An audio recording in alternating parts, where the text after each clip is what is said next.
The following is a production of DallasCowboys.com and the Dallas Cowboys Football Club. How about them Cowboys? Yeah! Go Cowboys! This is the Players Lounge, broadcasting live from Dallas Cowboys World Headquarters at the Star. Now, your hosts, Barry Church, Danny McCray, Heckma Harrison, and Newy Scruggs. Cowboys Nation, here we are. Players Lounge. I thought you were about to say, I hope your team wins. I thought you were about to say, let's ride. Let's ride. Come on now. It's ours now. He gone. Okay. Barry Church is not here. It's Barry's off, and that's okay. It's okay because we got birthday boy Danny McCray in the house. It was yesterday. But still, we're going to keep celebrating. Look at God. Appreciate it. Celebrate Danny McCray. Happy birthday. Heckma Harrison, good to see you here. Fresh off a visit. His son, Lil Heck, was over at TCU. Yeah. Get that frog on out there. Love it. Do it again. How you do it? Like that? Like that right They there. didn't show you white. Huh? Hey, man, you come on now. Do it right. I knew it, Scruggs. We got time. Okay, yeah, you got to figure it out. We got time. We got you for the email. Hey, look, man, it would be a big old thrill to see Heck with the games, baby, up there in the stand, getting right there. You know, get you on the sideline with me, man. So you can just walk around there and just stay all day. I'm moving up. I'm moving up. Changing to 2024, man. That's all I had to do. Is that all we had to do? I like it. Come on now. Yeah. I took my kid out there. She's walking around with me. Yeah, we get that kind of access. We get that kind of access here. But my man. What's up? Happy birthday, brother. Appreciate I know it was yesterday, but just, another trip around the sun, Turned man. 36, man. Turned 36. 36. Boy, you look good, man. Yeah, man, 36, man. That's Boy, you getting up there, boy. Up what? What you mean, up what? Well, you know what up there is. You see these right here? Yeah. I'm not close to where y'all live. Yeah, okay? don't you worry. Don't you worry. I'm picking my grades out. You picking your grades. As soon as I see it, I get it. As soon as I see it, I pluck it. I just try to get the ones I can, and then just, it's a losing battle. Tell him about the battle. Go ahead. I know it is. You don't do nothing but make a man when you start plucking them. It's a struggle. What is that? What is this? And it stick out when you're young like that and it's dark. The one of them stick out. Like, Yeah, because only one at a time. So you be like, oh, man, that one just is so obvious. It's all good. Yeah. Enjoy it while you can, man. Enjoy it while you can. What did you do for your birthday, Danny? Man, I had a crawfish bowl. I do a crawfish bowl every year. Saw it. It was on Twitter. You saw it. Do a crawfish bowl every year. A lot of family came in town. Yeah. Wife's friends and stuff, But Heck, we how ate some was it? crawfish.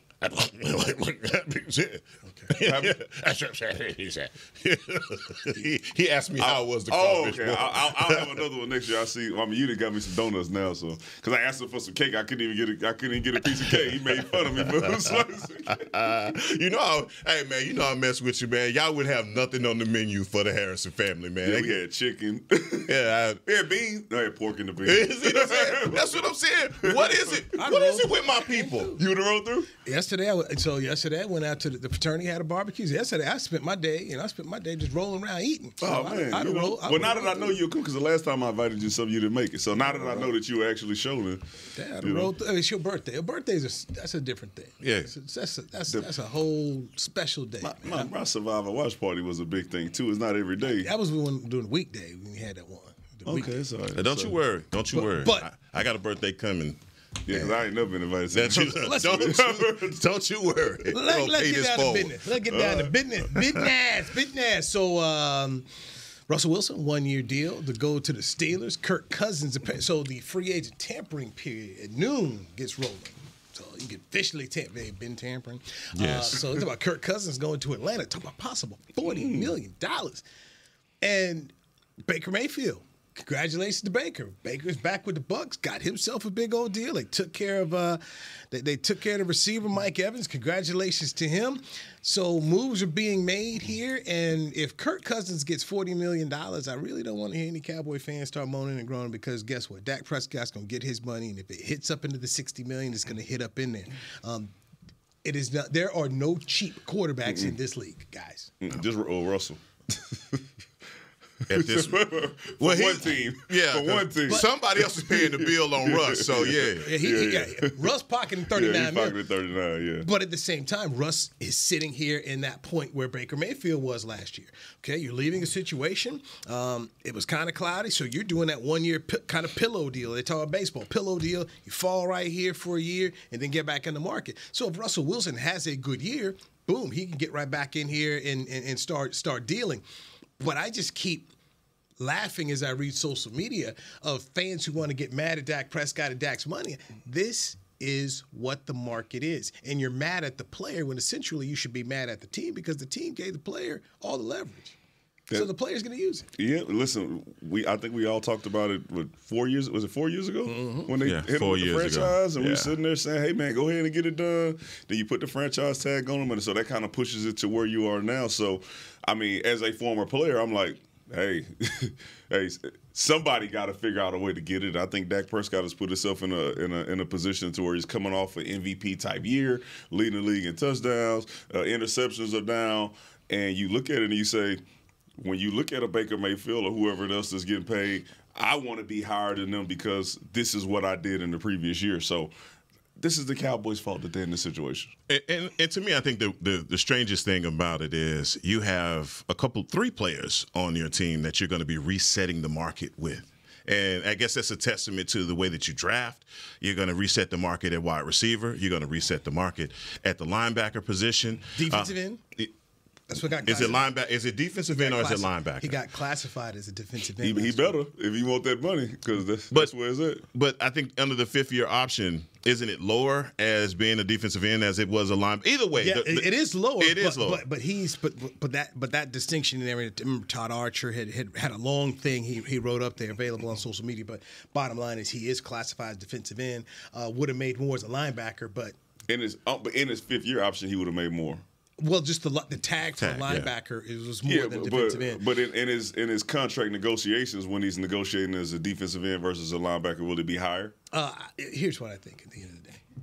And when he negotiating, it's going to be what's the highest number? Bam, he going to the defensive end who is going to whichever one. I mean, but the distinction itself, as it came down, I thought when I saw it, I was like, what are the Cowboys doing? But then as it was explained to me, it's not the Cowboys that make that distinction. It's the Players Association that does that. And so, look, again, looking over the league, there's so many moves being made, and the ones that you were just talking about, especially at the quarterback position, with Russell going to Pittsburgh, it was a no-brainer. And our group chat, I said Pittsburgh on line one because it was a natural fit for me. And I look at their coach and I'm like, look, man, that was the guy that you needed to bring in that hopefully can get your offense going. If I'm a receiver at Pittsburgh, I'm thanking God that we finally get a quarterback. Russell Wilson's arm hasn't diminished that much that he still doesn't have anything on the deep ball, intermediate routes. Maybe that deep out. He can't put that thing on the rope like he used to. But at the same token, when you turn over to my guy Raheem Morris, Kirk Cousins, you know, I in that situation, if I'm Raheem Morris, like, do me a favor, don't do me no favors right now, just to get things started here. And look, you have enough talent around, and I do believe in the running game. I think that running game is going to be sufficient enough to support whoever comes in there and plays quarterback. But we got to get taking care of Cowboy business. You have to get Dak's deal done if you're going to have any luck in free agency. Period. You're correct. You're correct. And once again, I go back to just the way quarterback contracts are set up, and then also you have to talk about the agent here. This game of agency, when you talk about agents, you keep your job by being able to go tell other free agents, look at what I did. And it gets used against you if you don't. So when you look at Justin Herbert, floor of 52, Joe Burrow, high right now, 55. As an agent, if you can't get those things beat, it gets used against you. So the Cowboys got that working against them. And once again, I go back to a guy like Kirk Cousins. If you're going to pay $40 million for Kirk Cousins, and we know what he produces for you, which is disappointment. And I say disappointment for the standpoint that they had went to the NFC Championship game with Case Keenum. And their whole thing was, thanks, Case, but we need to go next level. We need a guy that can get us over the hump. They never got over the hump. They never got back to where they were with Case Keenum. So maybe keep your own guy. And here's the problem I think about Atlanta. For $40 million, you could have Lamar Jackson. Lamar Jackson was available last year. And the owner said, well, we worried about him getting hurt. But that was the weirdest negotiation of any player that I'd ever seen last season when when teams would not touch Lamar. So go back to what that was. Remember, Deshaun got all that guaranteed money from Cleveland, and the owners were hot. They were hot at the Haslams. Like, hey, what are we doing here? We're not doing this. And so it was kind of said, not said, that, hey, man, nobody else go do this. And so Lamar, as any smart player, if he's getting that, I want that too. And it was almost as though, hey, man, nobody give this guy that. But eventually, he signed a contract. He didn't get the guarantees like Watson did. He didn't get them. Isn't that collusion? If it was said. Isn't that collusion? We had to prove it was said. Okay. Somebody just made it look. I'm just saying, if Deshaun Watson was able to walk away with the bag like that, and then you have an MVP in the league that's a free agent, has an opportunity to reset the market, and we're still at a situation where Deshaun Watson is still at the top of the food chain. Why is there even any discussion when we talk about Dak and restructuring his deal? And that's where I have a disconnect in all of this. You're correct, but it's the fan base and the fan base in general, and then of course those fans who are anti-Dak. Okay. So you got that out there, but just overall, when I think about Atlanta, what you could have had in Lamar Jackson, you about to pay $40 million for a guy that is who he is, coming off an injury. That, by the way, your team is letting you go. Hey, we'll miss you. Thanks, Kirk. Good luck. Yeah. Yeah. To me, that's wild. And Dak Prescott, as we all saw, had a career year. Second team All-Pro last year. So, in the first year of the offense. So I just, this is the business. And the Cowboys have put themselves there. I think that's the saving grace, like first year of the offense, because outside of that, I think some of the frustration goes of the performances in the playoffs. Oh, there's no doubt. So I think it's if Dak was able to turn what he's done in the regular season into a couple of playoff wins, I don't think you will be getting as much pushback for a $60 million contract. When the recency thing is, okay, $60 million for what we just saw over the last 3 years going 12-5, it doesn't add up in some people's eyes. But it's not even that. It's more of, this is the situation you put yourself in as an organization because of how you did him on his first contract. So that is the issue. Do I have an issue with him paying it? I don't. But as I'm looking at it as a Dallas Cowboys fan, I'm still saying the same thing some of those fans are saying of like, hey, man, it's 3 years of 12-5, and we need this type of performance in the playoffs in order for me to feel comfortable with you moving forward for the next 4 or 5 years. Because if I got to look at that for the next 4 or 5, 12-5, and then expect to be out in the first round of playoffs, then I'm not seeing the $60 million worth. The ROI. I get it, but it becomes two situations where playoff production, and I would put Lamar Jackson, was he 2-4 I think in the playoffs, and Dak 2-5. Yeah. So money, playoff production, but then there's that whole contract thing. That's a separate deal. Yeah. It's a separate deal. But fans don't see it that way. But you truly have to when you do this. Michael Gallup, by the way, the team apparently reportedly said, hey man, go seek a trade. We've talked about it right here on the Players Lounge, brought to you by Tostitos. Michael Gallup, a guy we like, but $13 million last year. And you were, if we include Jake Ferguson as a target, you were target number 4. You can't do that. No, paid him way too much money, and I think coming in, the expectation for him coming off of the ACL injury, two years removed from the ACL injury, we just never seen, we never got that Mike G from before. And the expectation, the money, and all of that, you know what that's going to do. It's going to be your undoing here. And being the 4th target at $13 million is a cush gig. Almost like a backcourt quarterback. You know what I mean? Hey, and I went way out on a limb with that right there, right? But I'm just saying. Chase Daniels, I'll take it. You know, I'm sure all year he was looking at his check like, they really shouldn't be giving me that. He never said that, by the way. But I wish him luck. I think that hopefully there's a way. But I think going forward for the Cowboys, they have to find a guy at that position. We've gone over that ad nauseum, but they're just basically talking about needing that guy, a playmaker, a difference maker behind CeeDee Lamb. We just didn't get it. And we can try and put 3 guys in the barrel to be that one guy if we want to, but we understand when you go into the playoffs, we did not have that secondary target that we could rely on. And look, it's just Cowboy fans, I being amongst them, just feeling like, man, Dak needs more from these guys when it gets to playoff time. They do. Listen, at some point it's going to be at some point it's going to say, hey man, because you are who you are, this got to be enough. At some point, I do agree that we need that second guy outside of CeeDee Lamb to be more productive than we had in the previous year. But it's just hard when you're looking at $60 million.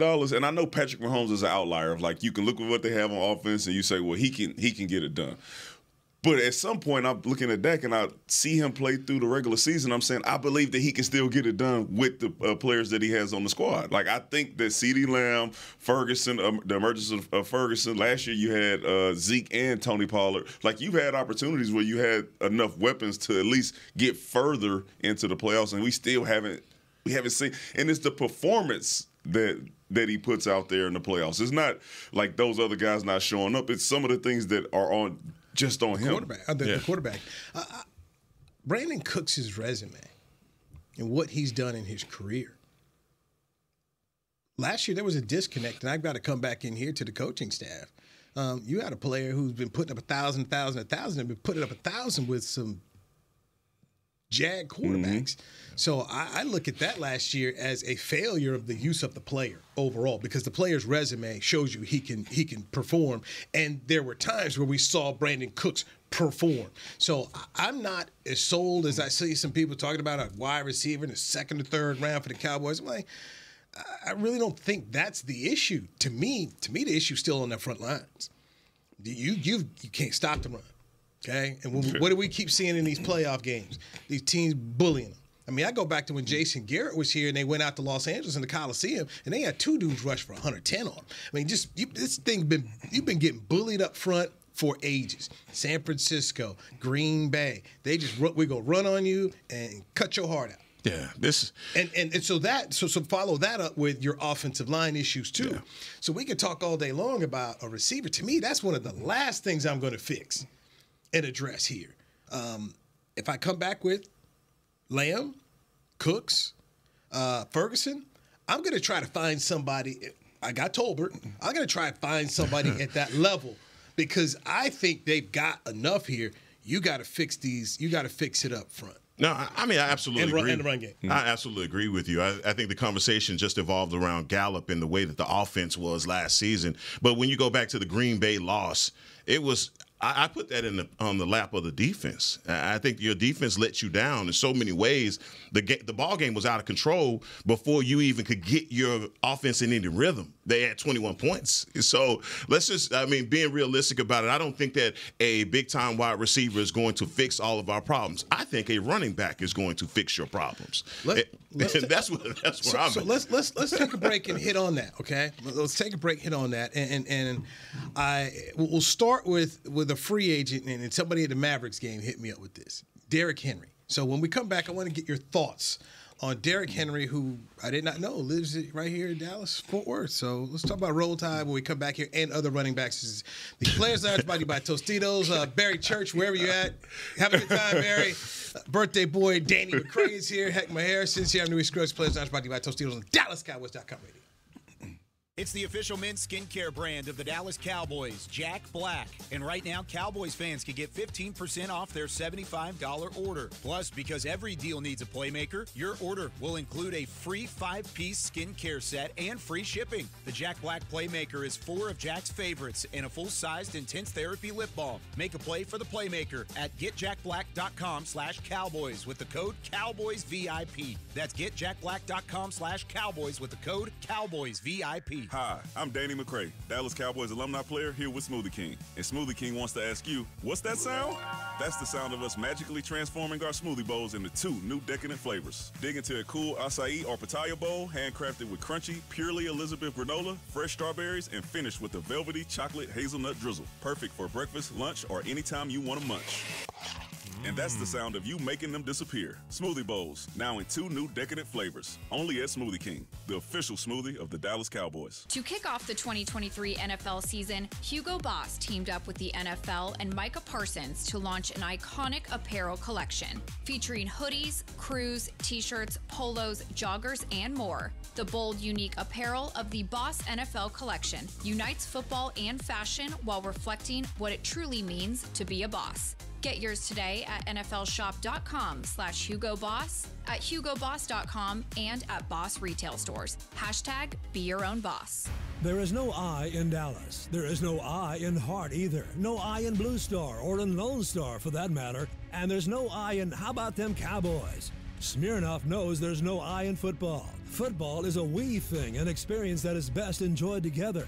With good drinks and good folks, home or away, we rally together, we cry together, and we always rally cry together because there's definitely no I in Cowboys fans. Smirnoff, we do game days. Please drink responsibly. Back to the Players Lounge. The CONCACAF Nations League finals are coming to AT&T Stadium. Don't miss your chance to watch North America's best soccer teams battle it out in the semifinals on March 21st. Then see who lifts the trophy in the championship on March the 24th. Tickets are available now at SeatGeek.com, the official ticketing partner of AT&T Stadium. That is a Sunday, by the way, March 24th. That is a huge week. I know it's huge. You know it's Dallas, you know it is. Whole bunch. You got the CONCACAF coming here. Rangers open up the Rangers get ready to open up the season. The Final Four, the regionals. The regional is here. So you got the Elite 8 game, then the the Sweet 16 game, then the Elite 8 regional final, and that team is going to advance. Do we to have the men's Final and Four. women's? Just the men's. Just the men's. Last year, lucky enough to have the women's Final Four. I saw you talking about my folks too. Let us all right? They all right. They're gonna be okay. You know what? You can't wait. So I got like 3 mentions yesterday. Go ahead. Your coach is rubbish. Okay, that's all I'm gonna say. Kim Mulkey. She is straight rubbish. But I love. First off, She said, "Don't go picking on the little people. Pick on somebody your own size." Angel Reese was walking the other way. Now she's not scared. No, she was like, "Man, I ain't got time." You saw what her tweet said. A person of my status. Did she say that? Yeah. Really? She said her ankle was hurt. A person of her status. Basically, she said, a person of my status is not going to get involved in that. I do not indulge in these. But the black dude jumping out the stands over the scoring table and onto the court. It be your own people sometimes. What are we doing? It be your own people. Then he saw how big women's basketball. But he saw how big homegirl was. He didn't put no hands on that. That's 6'8" looking at you. Can't we all get along? yeah. 6'8" came Little back, bro boy. jumped over there and just saw how it wasn't just her. It was there's a whole bunch of trees. You know what? Sometimes you could do something so stupid, and when you do, it's just like, I'm dumb. Like, I'm here now. I didn't think about it. I didn't think this all the way through. With the police officer right here too. Man, the police was right on it, man. That's a tough go So right yeah, there. LSU, South Carolina. That was a great game, by the way. Both times. That was when a they played great a month ago, game it was that a great was game. overshadowed by that event. And I'm tell you what, women's basketball is taking a turn, boy. Caitlin Clark, they don't want to give her the credit for the magnetism and the eyes that she's brought to women's basketball, but I think just with the way that South Carolina, Don Staley's doing an amazing job. LSU was always there, man. So, I mean, I'm looking forward to that just as much as I'm looking forward to the men's. The tournament it's going to be a good tournament with the talent that you have there, and so, especially the teams that are lined up at the top too. So it's going to be a good tournament. Last year's Final Four at the American Airlines Center in Dallas. I really feel fortunate to have gone to that. Yeah. I went to the practice. But the practice was full. Iowa fans came out last year. That was my first time just kind of seeing the whole Caitlin Clark mania of what that was. South Carolina, the it was watching Dawn Staley reminded me of watching President Obama when he was running, the way people treated her. Superstar. And then, of course, LSU and all the fans who came out there for that. It was a party. And poor Virginia Tech. How did we get here? They were just there. They was there for the ride. They were offered up. Yeah. Hey, they had But they got there. They had the brother head coach there. Everybody, hey, good to see you. But that was a heck of a run. And Dallas had that's the second time they've had the Final Four because South Carolina ended up winning it over Mississippi State a couple years ago, and Mississippi State had that great shot when they beat UConn. So I look forward to maybe 4 or 5 years till it comes back to Dallas-Fort Worth again, another sold-out arena. But yes, this Final Four here could be pretty good. I want to ask you this: as a sports journalist, you've seen a lot of great women basketball players, and watching Caitlin Clark. And I know this argument on social media that makes no sense because you go back to the Cheryl Swoops and Miller, all of that, right? She is a phenomenal basketball player. I saw Swoops.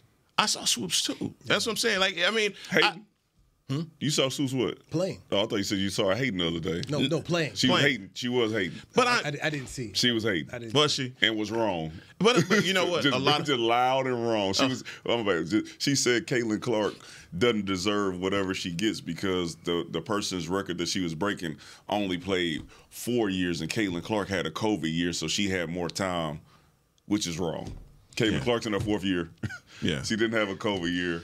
Sometimes, I mean, a lot of people call themselves coming from off the top rope, and Cheryl Swoops, if she's gonna be wrong about it, she's the one player that could be wrong, loud and wrong, because of the kind of player that she was. I'm just saying, when I watched her play, it's just her game is so dynamic that it's something to watch, and so that's what I was asking you, man. What do you think about her game? When I saw her play and she was hitting these shots and just the way the crowd was, it was fun. Yeah. That's the one thing when I think about she was fun to watch. Yeah. And then her teammates fed off of her. The whole thing was just fun to watch. And I go back to once again, poor Virginia Tech. Nothing against you. But all the other 3 teams were fun to watch. The way South Carolina played, the way they went about it. LSU with Angel Reese. That championship game, man, they had the girls come off the bench, man. She was nailing a couple threes. I mean, it was really good basketball. And the way all 3, South Carolina, LSU, they all had a player of the year. All 3 of them had legit this star right here. Aaliyah Boston. And other players who fed off them and the coaches who understood how to use them. But homegirl was hitting some shots and was balling. I don't have an issue, and this is what happens, man. People want the sport to get more publicity. Then there becomes an issue of who gets more publicity than the other. Angel Reese was at the podium talking the other day about one of her teammates. She said, hey, give her flowers. I'm not here without her. It is what it is, man. Yeah. And when you get a player like Caitlin Clark balling like she's balling, and she's a fantastic storyline that people have written, it's going to get out there. Some people are going to have issues. We don't like that. And we know what some of the underlying issues are. Yeah. We know this. The unfortunate ones. Okay? But eyeballs are watching. And when she gets drafted by a WNBA team, whoever gets the number 1 pick, that team is going to sell out. When wherever she goes, when she comes right down here to play in Arlington against the Dallas Wings at the UTA, people going to show up. Absolutely. They're going to show up. And that's good for the sport. So tell me how this is bad when people are talking about it. Right. Normally they're not talking about it. Absolutely not. And they're talking about you. And what have we talked about just kind of the last 2 years? It's been South Carolina and LSU. Now we're talking about Iowa. Now we're talking about, is this a bad thing? Yeah. We complain about that? Because all I know is everybody trying to catch the NFL. What we talking about nonstop. Nonstop. NFL today. It is. We're around here now. Hey, we can talk tampering today. Yes, we're talking about tampering and who's going to sign what, where. Henry. Derrick Henry. I'm at the Mav game. Guys like, you win the basketball. They need to sign Derrick Henry. That's what they need. I'm like, bruh. What's what is Derrick Henry good? How many characters do you think you need about Derrick Henry? Derrick Henry be good? About 22, right? You think Derrick Henry going to get 22 carries with Mike McCarthy offense? No. I'm going to disagree. Now, I don't know about 22. Listen, Tony Pollard was floating around 17, 18. I can see you getting 4 more if you're productive. If Tony Pollard was getting more yards and that 3 yards in the cloud of dust or falling forward, I think he would have got 3-4 more carries. But I think that's something you get when you have a Derrick Henry, especially when you're trying to close a game out. That's a commitment. And It they made a commitment to him in Tennessee. We are a run team. If I'm going to sign Derrick Henry and pay the man, you have to make that commitment. How did it go for Tennessee? Mike's never made that commitment. They got further than us. Okay. They was in the AFC. They was in the went to an AFC championship game. Went to an AFC championship game. When? With Derrick Henry. No. With Derrick Henry. I'm talking about what version of Derrick Henry are we getting? I'm not opposed to it. No matter what, when I look at free agency, and my expectations in free agencies is low. Mm-hmm. Okay. And all I'm saying is we've gone out and we've gotten a Rico Dowdle kind of guys in the past. How has that worked? Because we're not getting a difference maker at the position. We went into the draft. We got Deuce Vaughn. That we still didn't figure out a way even how to make that work throughout the season. It is incumbent upon this team, this organization, to find a way to get a running game that is effective throughout the season. We went 8-9 games without a 100-yard rusher. And not even combined in situations. And we tried to figure out ways and throw him the ball. I'm not even. I'm gonna fall on the sword myself. I'm just saying that there has to be a difference in this running game because we were never a threat at all. There were no 8-man boxes. So are you saying that Derrick Henry is a difference maker or not? I don't know what version of Derrick Henry we're getting. I'm saying over the last couple of years, I saw the diminishing returns on Derrick Henry. And I think if Derrick Henry agrees to come here and say, look, I'm going to come off the bench, it's going to be a thunder and lightning kind of deal. Who's the thunder and who's the lightning? I want to – and then how much of this changes our offensive line philosophy? Because it seemed like to me we were doing those outside zones where, Tony Pollard was getting out of space. He was more effective on the outside, but then we were using him as a battering ram in other situations. So, I mean, we never had any true flow to our running game at all. And so I don't know how Derrick Henry, how effective he can be in this offense. That's it. Did we have true flow to our running game when we had Ezekiel Elliott and Tony Pollard the previous year? Was it pretty much known that thunder and lightning, you know what you were going to get and you know what type of runs Ezekiel Elliott was going to get, and then when you had that change of pace when you put a guy like Tony Pollard in, we knew what our running game was. Yes. I think with a Derrick Henry, depending on the price, I think everything to me is dependent on the price. Like I'm not going to go pay him Christian McCaffrey type money or whatever. What would you be willing to? So anyway, I'm not going to do that. I'm just the thought of like, okay, because we all talked about red zone. Like, what do you do when you're on the goal line? Like, that is an instant solve to the issue that you were talking about. And then also Derrick Henry, what we saw last year, because he was coming off an injury the year before, I believe. Yes. Is the further the season got going, he still got the speed to be able to break away and get those 50-yard runs if he needs to. But the most important part of it is when you get into the second half or you get into the second part of that third quarter, has he punished you in the first and second to where you could tell that the defensive lineman and defensive whoever don't want to tackle him? That's consistent with a guy like Derrick Henry. It's consistent. Now, has he had games to where you like, he's not doing much? Most people have, except for Christian McCaffrey. But I think Derrick Henry here as the Thunder, I think I don't think you lose with that one. So, if you pay for Derrick Henry as Thunder, what you just said, how do we reimagine the running game to take advantage of him? Because this is not something we've seen. Have we seen a bull like this from Mike McCarthy? I already had Ryan Grant one year, and on the Super Bowl season, then he got hurt. But we haven't really seen him do that, where they line up, Dak just hand it off and then go. We haven't seen that. If you get Derrick Henry, I'm imagining at this point, because McCarthy said he wanted Pollard back. So you're saying goodbye to Pollard. So if you get Derrick Henry, are you now going into the draft on day 2 or 3? Looking for another, because you need to get someone And we got some more picks. Right. That we got two compensatory picks. So to me, I think you got to go back. Skip Pete gave them what they needed. You need two backs. Yes, the goal line is an issue, but I just don't know, does Derrick Henry fit the kind of run game that we've seen from Mike McCarthy? Biggest questions. Is it more Brandon Jacobs? I'm not Brandon Jacobs. Josh Jacobs. Josh Jacobs from the Raiders, who's free, that fits a little bit more of what they're going to do. Obviously, Cost is there. Saquon Barkley, another guy that you hear people talking about. Thank you. But my issue with Saquon Barkley has been health. Health. Yeah, that's the scary part. But he proved last year. He didn't he prove it last year that he can stay healthy? I think he still ended up getting banged up last season. But yeah, he did play a healthier season, but he still ended up getting banged up. Very DeMarco Murray-ish to me. And when I think of DeMarco Murray, he was always hurt. And even the last year when he won Player of the Year, he hurt his hand. He was hurt. Yeah. And so for me, Saquon had in the last year, everybody will tape it up. Okay, I can go shoulder. I mean, that's because you're trying to get paid. But his cost is, of all the backs that are out there, I think Saquon's going to be the priciest, and I just don't think the Cowboys are going to get into the point of pricing themselves.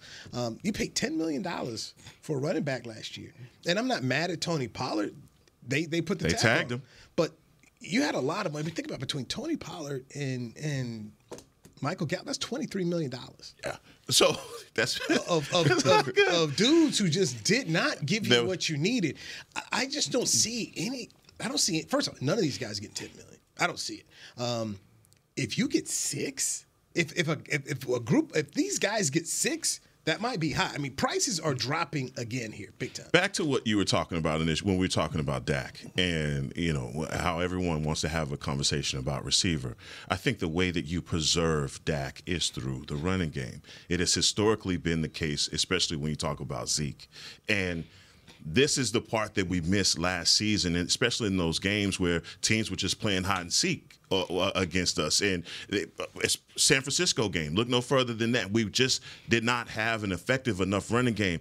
Then let's go to the playoffs. Look at the teams that had success in the playoffs. What did they do? We always talk about Patrick Mahomes and how great he is during the playoff time, but it was Pacheco that really made defenses kind of have to sit in that box because of how effective the running game was. We cannot negate this and start talking like fantasy football owners. I know that's you guys, but I'm just saying to think that football still isn't fundamentally played, in between the tackles. We were not good at that at all. Well, that's my argument. Derrick Henry. That's what I'm saying. I think, especially if you're saying 6, yeah. What I loved about what you said was in goal line. And I'll keep repeating. You go back to the Miami game. We win that game if you can score on the goal line. Philadelphia game. If you can score on the goal line, and we were not effective in that way. And to try and rewrite the narrative that, we just need Dak to be done. No, we need other guys to contribute. CeeDee Lamb was balling on a budget, all right? But then you did not have a running game that was effective enough. And there were some misfires between Dak and CD in that game early on here. They had their own problems. Talking about the playoff game? Yes. Yeah. They together weren't good. But I agree. I go back to Dak and Lamar, and I'm putting these two guys at the hip right now in terms of the playoffs because they basically have the same playoff record. Neither team ran the ball effectively to help the quarterback. Which is crazy for Baltimore, though. It's crazier for Baltimore than it is for us. Yeah, I don't know what in the world they came up with during the week that said this is going to work. It was terrible. But I just think if you're going to help them, that's the best way to help them. Tony Romo's best year was when they gave the ball to DeMarco Murray. I agree with you. And so, yes, that has to be fixed. It's got to be – I don't know how they do it. You got to fix the offensive line. Let's take our last break here. Let's talk about the defensive line. I want to give you a name of a free agent that I think the Cowboys should really look at since Chris Jones ended up going back. You know they was going to sign Chris Jones, Newey. Come on, man. Brother had a dream. Brother had a dream. So now I get back to reality. Let's do that next right here. Players Lounge by you got Tostitos on DallasCowboys.com radio.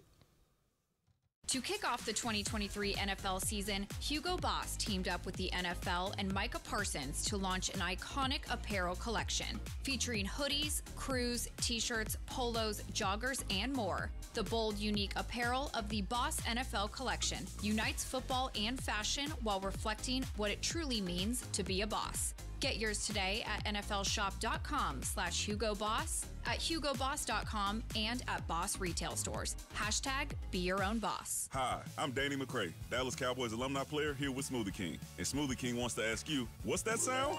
That's the sound of us magically transforming our smoothie bowls into 2 new decadent flavors. Dig into a cool acai or pitaya bowl, handcrafted with crunchy, purely Elizabeth granola, fresh strawberries, and finished with a velvety chocolate hazelnut drizzle. Perfect for breakfast, lunch, or anytime you want to munch.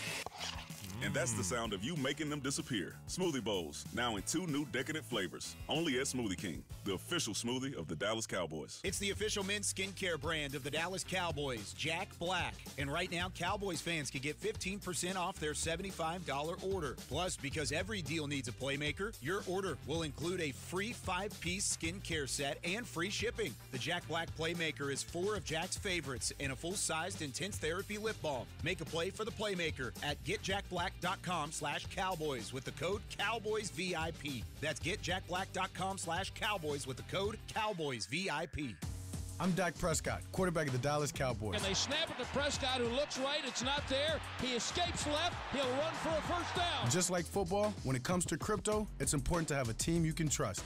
With blockchain.com, I know I'm in good hands. Since 2011, they've been trusted by millions around the world to buy, sell, and trade cryptocurrency. Prescott's going to run this himself. Run it up the middle, and he scores. Whether you're new to crypto or an active trader, they've got you covered. What are you waiting for? Get started at blockchain.com.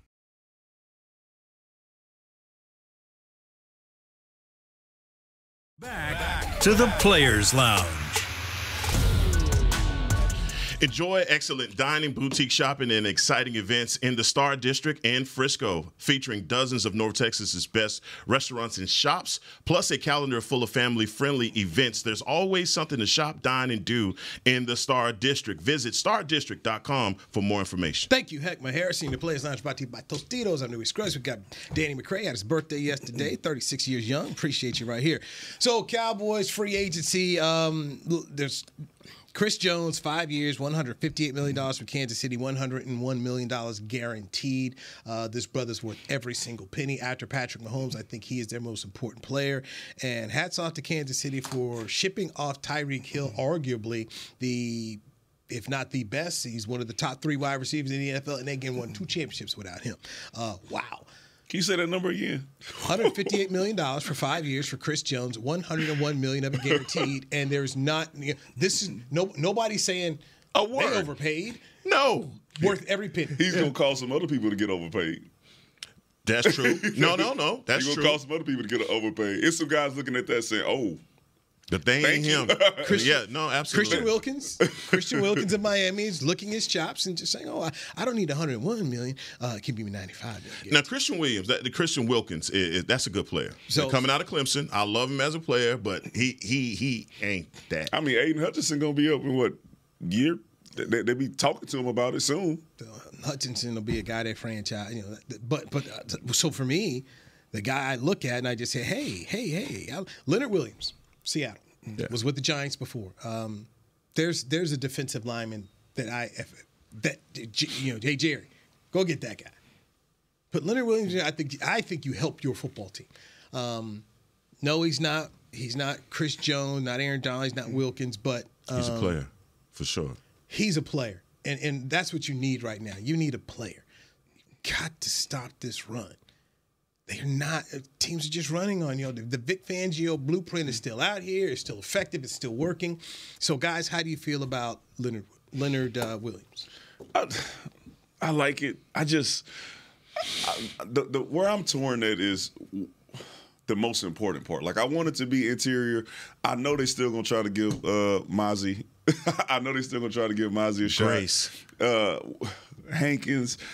My fear is linebacker, almost more than defensive line at this time, just because when you look at the position and you look at Overshawn, who will be coming off a big-time injury, you look at not having Leighton Van Der Esch, Micah Parsons is not playing linebacker, you're looking at Marquise Bell going back to safety. What do you have there outside of Damone Clark? Yeah. That you feel comfortable about? Because when you look at defensive line, for whatever we feel about Mozzie and whatever, that's a first-round pick who's going into his second year who's going to get an opportunity. If you have to plug in Hankins there and then you still have an opportunity to figure it out, I'm not saying don't worry about the defensive line, but when I look at the second level, the Like, that's where I'm like, that's what we need to find out. 2 or 3 guys. I like Leonard Williams. I think that'll be an amazing addition to the squad. But linebacker, to me, is where I'm ultra focused on how do we get a guy? Got a dream? Got a guy? Do I have a dream guy? Yeah, guy. Look at the guy. I didn't even see how Shaq played last year. Was it Shaq Barrett? Shaq Barrett. I didn't see how he played last year, but I'm just looking at names and I'm saying what we need at the position. We need a leader at the position. Want somebody that's going to wear that green dot, somebody who has experience of being in there on those type of teams where they know what it looks like, know how to communicate that.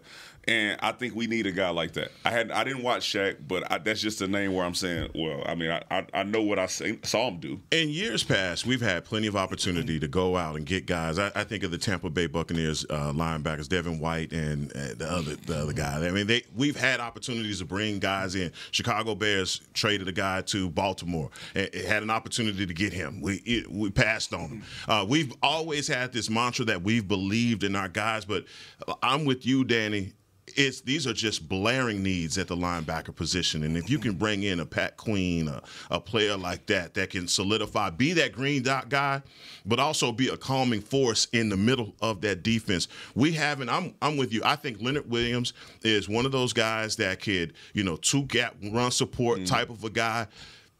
Look, Mazi, we're going to give him grace from last season. He's got to come in and be 2 times better than what he was last season. And having a coach like Zimmer and I didn't think that Dan Quinn was pacifying him at all, but that Zimmer's going to be all up in his stuff. Mm-hmm. And he's going to have to make some changes to his game. He can't be as easily moved as he was last season. And the guys around him, which were lighter defensive line guys. And so I'm looking at Zimmer's defense, and I'm sure from what he understands, the priority has to be trying to get that 3-tech, that big guy, or 1-tech, that big guy in the middle that can stop the run. But just as important as that, the linebacker position. You had no one that could step up and plug those gaps and stop the run. And you can go back as far as Arizona to see that it was linebacker play that really hurt us. So just pulled up just a couple linebackers of free agents. Patrick Queen, Baltimore. Price. Pro Bowler last year. Miami's Jerome Baker, free agent linebacker out there. Carolina Panthers, Frankie Louvu, 12 and a half sacks the last 2 years. Jordan Brooks, Seattle, 26 years old, former first-round pick. Levante David, Tampa Bay. I'm not Barrett. I'm thinking about Levante David. My bad. Yeah, wrong person. Him and Devin White was up there. Yeah, that's who I was trying to say. I couldn't think of his name. Not Barrett. David. So 34. Yeah. I mean, it don't matter. Okay, so that is one, and this is the interesting thing I would say about the linebacker. This is an interesting Zimmer type call. Mike, what is it you need? What is it you want? What is it you need? I agree with you in terms of looking at a linebacker in free agency. My biggest thing is if I even want to help the linebacker, a guy like Leonard Williams is going to help your linebacker. Absolutely. So I'm trying to plug that thing in there first, because if he's taking up some space and taking up some tackles, and then to put him next to somebody like Osa Odighizuwa, now my linebacker can go get some work done. Mm-hmm. Ray Lewis was always able to do such great work because it was a Sam Adams and a Tony Saragusa in front of him. He had guys where, boom, he could get there. So if I'm going to help my linebacker, I ain't going to help my linebacker if I got slim, fast Mazi out there. That's my point. You don't have none. Who you helping? You ain't got none. So I think it's kind of it's a twofold problem. It's not like it's not one or the other. Yeah. It's yes and. It's yes and. I mean, and that's a hard comparison when you say Ray. I mean, because that whole defense was molded around the way that Ray played, and you couldn't get but a 400-pound guy in each one of those gaps to allow Ray to scrape and run the way. Just our defense design wasn't like that, and I just felt at times we got exposed. But now with Zim, it's going to be a different D, just based off what you're saying. Because what does he have up in Minnesota? He got big boys, and so that's where he had your Kendricks is out there and Barr. Those guys. So that's where it's going to be different than DQ, and that part of it is where I think free agency has to play a part. You just can't wait on the draft. For some of these guys, you got to get them in here, plug them in. Maybe there's some bargain basement prices. Like Lindell Joseph is available, played for Mike. Yes, he's older, but that's where I'm going to be very interested to see where they go and how they decide to get guys. So much of free agency to make it work has to be about how do you use the player? Yeah. People want to just look at a player. Now, how is that player used? How does that coach use him? So I kind of go back to Derrick Henry or Mike McCarthy. Is he going to use him the way you're going to come and say, "Oh my gosh, you got Derrick Henry"? Are you using him right? Just as, and I know your frustration. Okay, Brandon Cooks. Was Brandon Cooks used the way Brandon Cooks has been used in his career? No. That's the problem with all free agency. Hey, we signed so-and-so and such and such. Yeah, but he ain't doing what he used to do. That's what you got to do. So for Mike Zimmer, as he looks at this defense, it's not what DQ's running. How do they give Mike the pieces? And we know Mike likes big defensive linemen because he's going to try and stop the run. And you may lose guys like Dorrance Armstrong also, a guy that was a tweener that gave you some flexibility. And so, I mean, there's still a lot of moving pieces. So you may be filling these gaps solely based off of necessity. It's going to be some work. It's going to be some work to be done. It's going to be a lot of fun as they try to figure out these pieces, and that's why we cover this, and it's going to be a great time. So everybody enjoy the league year coming up and what these deals are going to be today, and we'll talk about it all next week. Danny McCray. Birthday boy. Appreciate you, man. I think church will be back next week. Spring break is only 1 week. I don't know. He might be tired after they come back. They need a day off. So we shall see. We shall see. I knew we scores for Chris Beam, Jazz, Will, Josh. Everybody makes it happen right here at DallasCowboys.com radio. We appreciate you. Goodbye. Camera's right there. This has been a production of DallasCowboys.com and the Dallas Cowboys Football Club. How about this, Cowboys? Yeah!